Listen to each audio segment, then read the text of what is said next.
नमस्कार दोस्तों, स्वागत है आप सभी का आपके अपने चैनल जीके पॉइंट्स 99 में।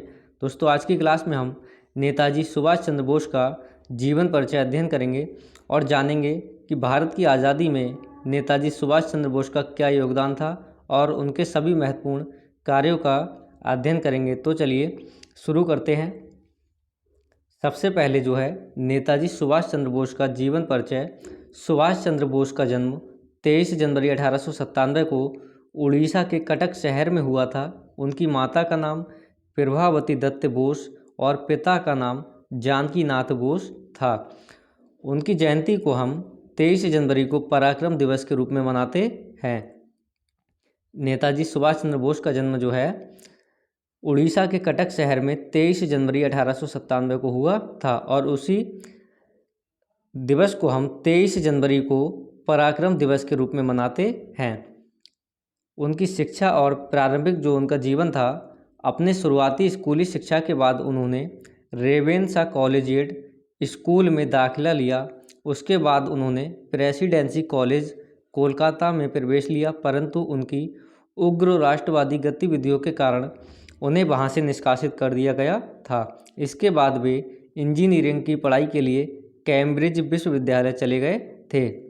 नेताजी की उग्र विचारधारा के कारण जो है प्रेसिडेंसी कॉलेज जो कोलकाता में था, उसने उन्हें कॉलेज से निष्कासित कर दिया था।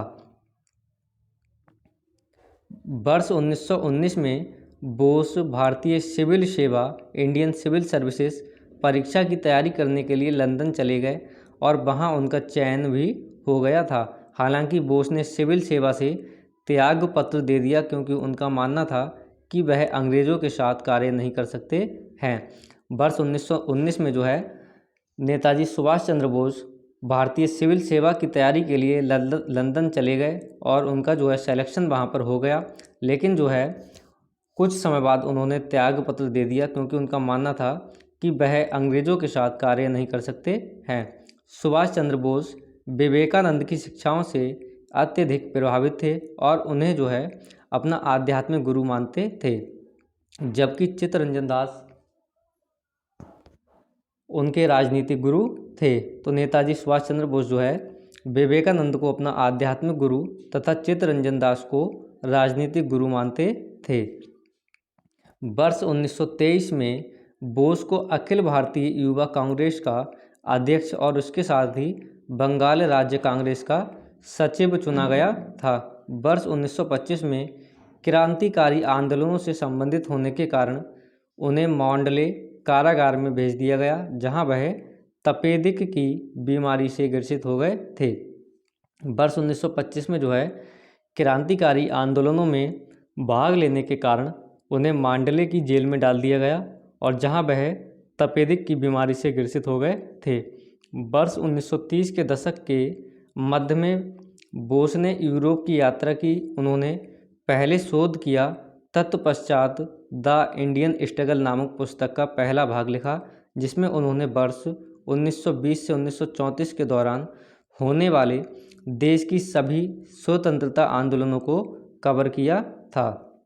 उन्होंने जो है अपनी पुस्तक में द इंडियन स्ट्रगल 1920 से 1934 तक के भारत में होने वाले सभी स्वतंत्रता आंदोलनों को कवर किया था।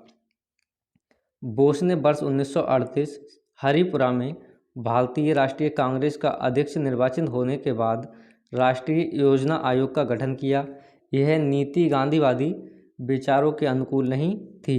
वर्ष 1939 त्रिपुरी में बोस फिर से कांग्रेस के अध्यक्ष चुने गए, लेकिन जल्द ही उन्होंने अध्यक्ष पद से त्याग पत्र दे दिया और कांग्रेस के भीतर एक गुट ऑल इंडिया फॉरवर्ड ब्लॉक का गठन किया, जिसका उद्देश्य राजनीतिक वाम को मजबूत करना था। वर्ष 1939 में त्रिपुरी में जो है बोस फिर से इसके अध्यक्ष चुने गए और लेकिन जल्द ही उन्होंने अध्यक्ष पद से त्याग पत्र दे दिया और कांग्रेस के अंदर ही एक गुट ऑल इंडिया फॉरवर्ड ब्लॉक की स्थापना की। इसके बाद जो उनका स्वतंत्रता संग्राम में जो उनका योगदान था, उसमें जो है CR दास के साथ संबंध, वह CR दास के साथ राजनीतिक गतिविधियों में संलग्न थे और उनके साथ जेल भी गए थे। जब सी.आर. दास को कलकत्ता को ऑपरेशन का मेयर चुना गया तो उन्होंने बोस को मुख्य कार्यकारी नामित किया था। उन्हें वर्ष 1924 में उनकी राजनीतिक गतिविधियों के लिए गिरफ्तार किया गया था। इसके बाद ट्रेड यूनियन आंदोलन जो था, उन्होंने युवाओं को संगठित किया और ट्रेड यूनियन आंदोलन को बढ़ावा दिया। वर्ष 1929 में उन्हें कलकत्ता का मेयर चुना गया। उसी वर्ष उन्हें अखिल भारतीय ट्रेड यूनियन कांग्रेस का अध्यक्ष भी चुना गया था। वर्ष 1930 में जो है उन्होंने कलकत्ता का मेयर का चुनाव लड़ा, जिसमें वो चुने गए, और उसी वर्ष उन्हें अखिल भारतीय ट्रेड यूनियन कांग्रेस का अध्यक्ष भी चुना गया था। उनके जो कांग्रेस के साथ संबंध थे, उन्होंने बिना शर्त स्वराज अर्थात स्वतंत्रता का समर्थन किया और मोतीलाल नेहरू रिपोर्ट का विरोध किया, जिसमें भारत के लिए डोमिनियन के दर्जे की बात कही गई थी। उन्होंने वर्ष 1930 के नमक सत्याग्रह में सक्रिय रूप से भाग लिया और वर्ष 1931 में सविनय अवज्ञा आंदोलन के निलंबन तथा जो गांधी इरविन समझौते पर हस्ताक्षर करने का विरोध किया था। वर्ष 1930 के दशक में वह जवाहरलाल नेहरू और M.N. राय के साथ कांग्रेस की वाम राजनीति में जो है संलग्न रहे थे। इसके बाद जो है बोस वर्ष 1938 में हरिपुरा में कांग्रेस के अध्यक्ष निर्वाचित हुए थे। वर्ष 1939 में त्रिपुरी में उन्होंने गांधी जी के उम्मीदवार पट्टाभी सीतारमैया के खिलाफ फिर से अध्यक्ष पद का चुनाव जीता था। गांधी जी से वैचारिक मतभेद होने के कारण बोस ने कांग्रेस अध्यक्ष पद से त्याग पत्र दे दिया था। इसका उद्देश्य उनके गृह राज्य बंगाल में वाम राजनीतिक और प्रमुख समर्थन आधार को समेकित करना था। इसके बाद जो सविनय अवज्ञा आंदोलन हुआ था, जब द्वितीय विश्व युद्ध शुरू हुआ तो उन्हें फिर से सविनय अवज्ञा में भाग लेने के कारण कैद कर लिया गया और कोलकाता में जो है नज़रबंद कर दिया गया था। इसके बाद जो भारतीय राष्ट्रीय सेना थी, इंडियन नेशनल आर्मी, बोस ने पेशावर और अफगानिस्तान के रास्ते बर्लिन भागने का प्रबंध किया। वह जापान से बर्मा पहुंचे और वहां भारतीय राष्ट्रीय सेना INA को संगठित किया ताकि जापान की मदद से जो है भारत को आज़ाद कराया जा सके और अपने आंदोलन को सफल बनाया जा सके। इसके बाद आज़ाद हिंद जो था भारतीय सेना, बोस ने बर्लिन में स्वतंत्रता भारत केंद्र की स्थापना की और युद्ध के लिए भारतीय कैदियों से भारतीय सेना का गठन किया, जिन्होंने एक्सिस शक्तियों धुरी राष्ट्र जिनमें जर्मनी, इटली और जापान थे, उनके द्वारा बंदी बनाए जाने पहले उत्तरी अफ्रीका में अंग्रेज़ों के लिए लड़ाई लड़ी थी। यूरोप में बोस ने भारत की आज़ादी के लिए हिटलर और मुसोलिनी से जो है मदद भी मांगी थी।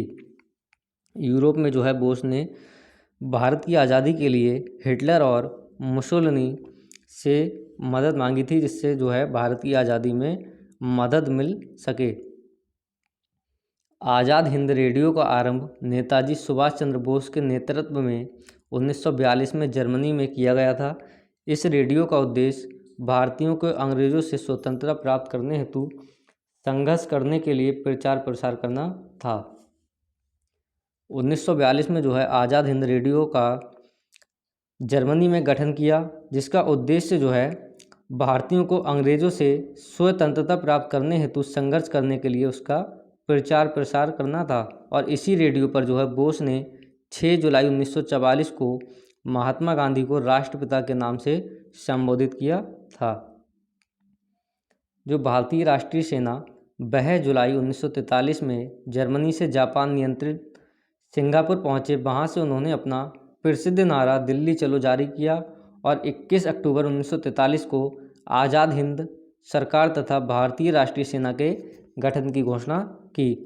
INA का गठन पहली बार मोहन सिंह और जापानी मेजर इबची फुजीवारा के नेतृत्व में किया गया तथा इसमें मलायन, जो वर्तमान मलेशिया है, अभियान में सिंगापुर में जापान द्वारा कब्जा किए गए ब्रिटिश भारतीय सेना के युद्ध के भारतीय कैदियों को शामिल किया गया था। तो INA का जो गठन हुआ था पहली बार मोहन सिंह और जापानी मेजर इबिची फुजीवारा के नेतृत्व में किया गया था। इसमें जो है जो वर्तमान मलेशिया है, इस अभियान में सिंगापुर में जापान द्वारा कब्जा किए गए जो ब्रिटिश भारतीय सेना के युद्ध के जो भारतीय थे उन कैदियों को शामिल किया गया था। INA में सिंगापुर में जेल में बंद भारतीय कैदी तथा दक्षिण पूर्व एशिया के भारतीय नागरिक दोनों शामिल थे। इसकी सैन्य संख्या जो है बढ़कर 50,000 हो गई थी। INA ने वर्ष 1944 में इम्फाल और बर्मा में भारत की सीमा के भीतर संबंध सेनाओं का मुकाबला किया था। हालांकि रंगून के पतन के साथ ही आज़ाद हिंद सरकार एक प्रभावी राजनीतिक इकाई बन गई थी। नवंबर 1945 में ब्रिटिश सरकार द्वारा INA जो सेना थी के लोगों पर मुकदमा चलाए जाने के तुरंत बाद पूरे देश में बड़े पैमाने पर प्रदर्शन हुए थे। INA के जो लोग थे उन पर ब्रिटिश सरकार द्वारा मुकदमा चलाए जाने के कारण पूरे देश में बड़े पैमाने पर इसके खिलाफ उग्र प्रदर्शन हुए थे। इसका प्रभाव जो है INA के अनुभव ने वर्ष 1945-46 के दौरान ब्रिटिश भारतीय सेना में असंतोष की लहर पैदा की, जिसकी परिणति फरवरी 1946 में बॉम्बे के नौसैनिक विद्रोह के रूप में हुई, जिसने ब्रिटिश सरकार को जल्द से जल्द भारत छोड़ने के लिए मजबूर कर दिया था। इसका आंदोलन जो था उसका प्रभाव ने वर्ष 1945 से 46 के दौरान ब्रिटिश भारतीय सेना में असंतोष की लहर पैदा की, जिसके परिणाम स्वरूप 1946 में बॉम्बे के नौसैनिक विद्रोह के रूप में हुई और जिसने ब्रिटिश सरकार को जल्द से जल्द भारत छोड़ने के लिए मजबूर कर दिया था। INA की जो संरचना थी, INA अनिवार्य रूप से गैर सांप्रदायिक संगठन था, क्योंकि इसके अधिकारियों और रैंकों में मुस्लिम काफ़ी संख्या में थे और इसने झांसी की रानी के नाम पर एक महिला टुकड़ी की भी शुरुआत की थी। और सबसे लास्ट में जो है अंत में वर्ष 1945 में ताइवान में विमान दुर्घटनाग्रस्त में उनकी जो है मृत्यु हो गई थी। हालांकि जो है अभी भी उनकी मृत्यु के संबंध में कई राज छिपे हुए हैं और अभी ये क्लियर नहीं हुआ है कि उनकी मृत्यु किस कारण हुई और कहाँ पर हुई। लेकिन जो है जो तत्कालीन समाचार पत्र थे और जो रिपोर्ट है उसके अनुसार 1945 में ताइवान में जो है एक विमान दुर्घटना में उनकी मृत्यु हो गई थी। तो फ्रेंड्स, आज की क्लास में हमने नेताजी सुभाष चंद्र बोस से संबंधित महत्वपूर्ण प्रमुख बिंदुओं का अध्ययन किया है, जो आपके आने वाले सभी एग्ज़ाम्स के लिए महत्वपूर्ण है। अगर वीडियो अच्छी लगी हो तो वीडियो को लाइक कीजिए और चैनल को सब्सक्राइब कीजिए।